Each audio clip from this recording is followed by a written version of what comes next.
could well have been aware that there was something else wrong with him, something that was affecting his mind, something he couldn't put his finger on. In fact, the autopsy report shows Robin Williams was right. There was something very seriously wrong with him that had not yet been diagnosed. Following his death, samples of his brain tissue were sent to a lab for routine examination by neuropathologists. When they looked at the brain under the microscope, they found that Lewy bodies, these collections of abnormal proteins within the cells, were present within the part of the brain that caused Parkinson's disease. And that was expected. What they didn't expect to see was the presence of Lewy bodies throughout Robin Williams' brain, which indicated a totally different disease process.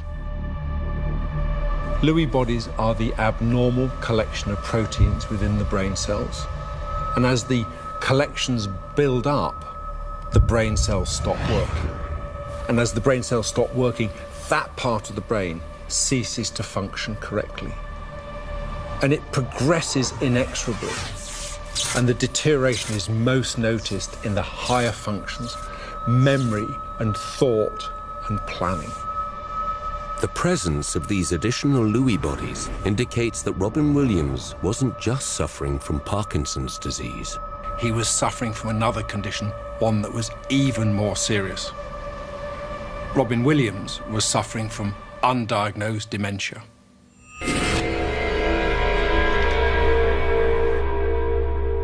Dementia is a chronic, ongoing decline in the function of the brain, leading to loss of mental agility, language skills, memory, and in the end, the fundamental capacity to care for oneself. The discovery of this vital neurological evidence is the breakthrough for Dr. Shepherd.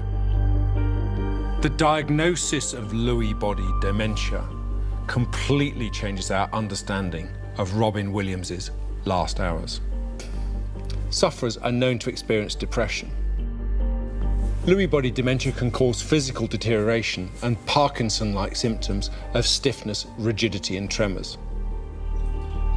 A sudden, intense, and frequent need to urinate is often a feature of Lewy body dementia and would have exacerbated Robin Williams's prostate condition. It can cause sleeping disorders and insomnia, which may explain why Robin Williams was sleeping in his stepson's bedroom. Other features of the disease are anxiety, delusions, and paranoid tendencies, imagining things that aren't happening and hearing things that aren't there.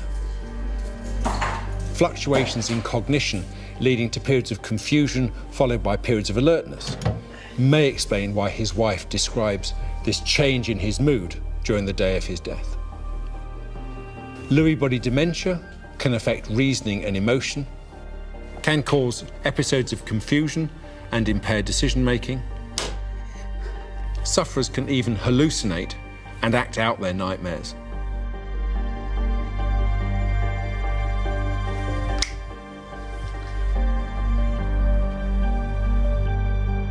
Many of the disease processes that Robin Williams suffered, his psychological, his physical disease process, can all be explained by this one disease in his brain, the Lewy body dementia. And that, I think, is the driver that caused him, in the end, to take his own life. Lewy body dementia has not received as much attention as other forms of the disease, but it's the most common type of dementia after Alzheimer's, and the most frequently misdiagnosed. Roughly 7 million people have the condition worldwide. I think Robin touched people because he talked about the truth. His comedy was about truth. Things we were unable to laugh at within our own lives. He helped us to do that. We aren't often blessed with someone like Robin Williams. And I think rather than mourn, we should be grateful that we had him at all. The world will remember all the joy, all the kindness he brings to all the neighborhood here, and then the movie magic he creates There's no two Robin Williams, there's only one. And